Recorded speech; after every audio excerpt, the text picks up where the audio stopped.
ഒറ്റയ്ക്കായി പോയെന്നോ കൂട്ടാരുമില്ലെന്നോ N പൊന്നു കുഞ്ഞേ നീ ഓർത്തിടല്ലേ.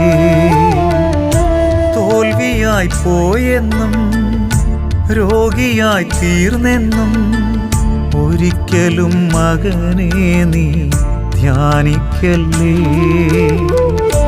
കൂടെയുണ്ടാവനെന്നും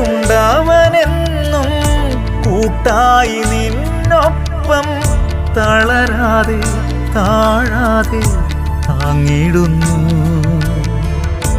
കൂടെയുണ്ടാവനെന്നും കൂട്ടായി നിന്നൊപ്പം വാടാതെ കരിയാതെ നനച്ചിടുന്നു. നിന്റെ വ്യാധികളെല്ലാം